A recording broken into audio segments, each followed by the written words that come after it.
Good morning and welcome to Cleave to Antiquity. My name is Pastor Ben. Today we're going to be talking about the Book of Common Prayer, 1662 edition. This is what I actually use for my morning and evening prayers. I'm going to give you a quick breakdown of how to pray using the Book of Common Prayer. For some people it might be kind of straightforward, but I'll break down exactly how to do these prayers, and hopefully this is helpful to you.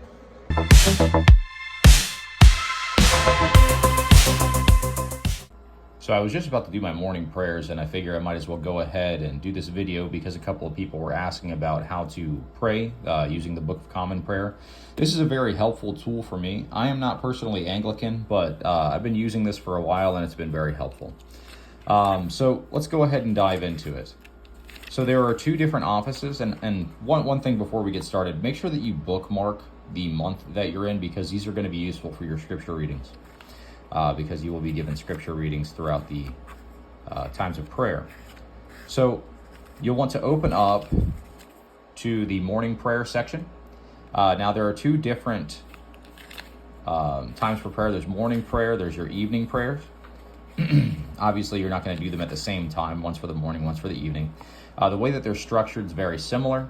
I'm just going to go ahead and teach you all how to do the morning prayer because the evening prayer is structured exactly the same. And I'll show you the little bit of nuances as we go through the rest of this work. So at the beginning of the morning prayer, you begin with a scripture reading that basically talks about repentance from sin. And then you are going to dive into this part here, which is going to basically be a prayer of repentance. Now, right after this, there is an absolution that a priest should be doing. Obviously, if you're praying this on your own, you are not going to be doing that part. Again, this is an Anglican tradition, but still very helpful for those of you that need some assistance with your prayer life or just want to get closer to God in a more structured format. These have been being used for a long time, and I think it's a very beautiful tradition. It's been very helpful for me. Then you're going to do the Our Father, and you will continue on with these prayers here. After that, you're going to sing Psalm 95, which is listed here. Now, you'll notice that there are these kind of asterisks here. That's just how you are breaking up the song. Now, you are supposed to sing these in playing chant, which is basically Gregorian chant. And I'll give you some of the basics there. Forgive me, my voice isn't the best. I'm not the best chanter, but it is very helpful to, in my opinion, to actually sing the Psalms rather than just to read them as if you're going through some kind of robotic thing. It makes it much more intimate, in my opinion, and it actually does become a time of worship for you at the beginning and at the end of your day. So there are different ways to do this, but typically I will use the last word or the word next to the last word as a kind of inflection point. So use these little asterisks as a marker.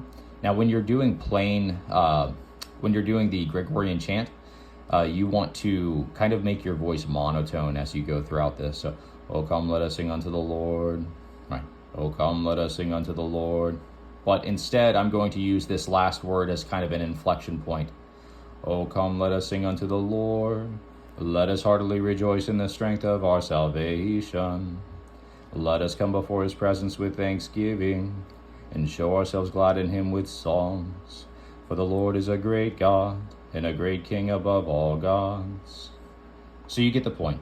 You want to kind of have a monotone chant as you go through this, but the way that you will kind of structure this and organize it is by using these little markers as indicators that you're about to come into a point in which you will have some inflection in your voice or some change in the way that you are singing it. So we'll continue on from Psalm 95, and you will continue on to this part where it says, you will now read the Psalms in order as they are appointed. So every day you're going to have Psalm readings, and basically you're going to sing the Psalms. And then you will also have your scripture readings for the day. So you will be doing both. You'll be reading from the Old and the New Testament, and also from the Psalms. So now we're going to go into our Psalms. The Psalms are found kind of midway through the book. For the sake of this video, I'm going to kind of pretend that it is the first day of the month, and we'll do Psalm 1. Now, these Psalms, they're broken up into morning prayer, for the days. So day 1, this is referring to the day of the month that you're currently in. So if this was the first day of the month, you would use this as day 1 morning prayer, and you're going to do the day 1 psalms as you go through this. It is broken up into morning prayer and evening prayer. If you can see there, evening prayer, day 1. So if it was day 1, you would do these as you do your morning office, and then when you do your evening office, you will do the evening prayers. So again, as you're singing the psalms, you want to make sure that you're doing it in kind of a monotone voice with the inflection points towards the end of the asterisk. You can also use, excuse me, you can also use inflection points at the end of the sentences as well. I mean, just realize this is worship, right? We're not having a concert in our homes, so don't sing this like you're singing like a rock song or something like that. This is supposed to be a very reverent time of prayer. So you go through in day 1, the morning prayer begins with Psalm 1. So you would just go ahead and read through these psalms. At the end of each psalm, you're going to end each one, as it says right here in the morning prayer. You're going to end each one with this: Glory be to the Father, and to the Son, and to the Holy Ghost, as it was in the beginning, is now, and ever shall be, world without end. Amen. And you'll sing that part as well. So let's go ahead and do a little bit of it. I'll do Psalm 1 just so you can see how it would kind of work out. Blessed is the man who hath not walked in the counsel of the ungodly, nor stood in the way of sinners, and hath not sat in the seat of the scornful. But his delight is in the law of the Lord, and in his law will he exercise himself day and night. And he will be like a tree planted by the waterside, that will bring forth his fruit in due season. His leaf also shall not wither, and look, whatsoever he doeth, it shall prosper. As for the ungodly, it is not so with them, but they are like the chaff which the wind scattereth away from the face of the earth. Therefore the ungodly shall not be able to stand in the judgment, neither the sinners in the congregation of the righteous. But the Lord knoweth the way of the righteous, and the way of the ungodly shall perish. Glory be to the Father, and to the Son, and to the Holy Ghost, as it was in the beginning, is now, and ever shall be, world without end. Amen. And from there, you'll just continue on into the remainder of the Psalms until you reach the end of the morning prayer period in this section of the prayer book. So we'll continue on with our morning prayers. Let me get back to the page where it's talking about the Psalms. So from here, you're going to dive into the Old Testament. So you will want to read these audibly, meaning out loud. You will go to whatever month it is, and then find the day. For this particular illustration, we're going to pretend like it's the first of the month.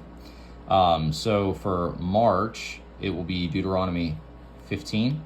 And then see, as this is the second day of the month, you'll do Deuteronomy 17, third day of the month, 19, etc. And then these are going to be your New Testament readings here. So you'll continue on with the readings that way, and then these are kind of your morning and then your evening readings here. So for your evening prayers, right, on the first, you're going to do Deuteronomy 16, and you'll do Ephesians 6 for your New Testament readings. Now, one thing to note, the red in this calendar here, these are going to be your feast days, and you will actually go and you will find the prayers for that corresponding feast day within the prayer book. That's what these pages are for. So you will do the prayers for those portions as you come to those days in the calendar. Now, after you're done with your Old Testament reading, you're going to go into this hymn. You'll go ahead and sing the entirety of this hymn in the same way that I've described earlier.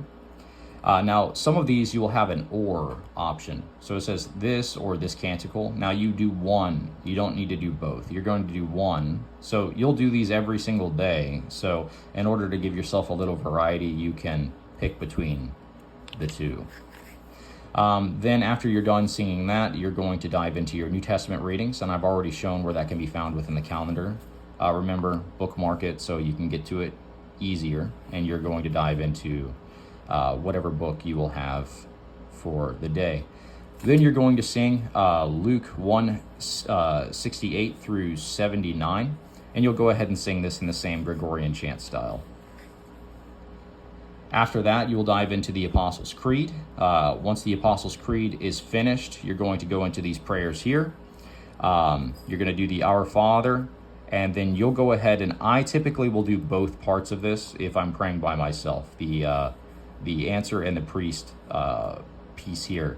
The only one that I will not do myself, where it says a priest must do this part, is the absolution. I will just do the request for forgiveness prayer at the beginning. So once this is done, you will now do 3 collects. So 3 separate prayers. Now there's 2 options. You can either do these 3 here, or you can do these 3 here. So they're all very similar, but I mean, if you are doing this every single day, it's good to have a little bit of variety, so you can choose from these options here. Either you're going to do these 3, or you're going to do these 3. And then once you are finished, you will close with this benediction here, and then that's the end of the morning prayers. Then later on in the evening, you will dive into the evening prayers, and it follows the exact same format. I'll just quickly go over a summary just so you're aware. So same exact format. You do the verses for the remission of sins, for your repentance. You'll dive into the same thing. You'll do a general confession. Again, I don't do the remission part. I skip that if I'm just praying by myself. So then you do the Our Father. You continue on with these prayers here. You'll do the Magnificat, and then continue on into the remainder. Oh, I missed one part. The Psalms, and then a lesson of the Old Testament. They're actually combined here. So after the Our Father, and you continue on to these prayers, you will do the Psalms in this part right here, and then the Magnificat. So you'll continue on after the Magnificat. You will do the New Testament reading. You'll do these prayers here. You will do the Apostles' Creed again. Continue on into these prayers. I do this part as well, the minister part. Again, the only part where it says the priest does it that I don't do is the absolution. So you'll continue on into these readings, and then you come to the end here, and it will then again be 3 collects. And just like in the morning prayers, it's an either or. So you'll do 1, 2, 3, or you'll do 1, 2, and 3, and then close in a benediction. So that's how you pray the Book of Common Prayer 1662. I hope this is helpful for y'all. I hope that by praying these prayers, you come closer to Christ. And just God bless you. Thank you so much for watching.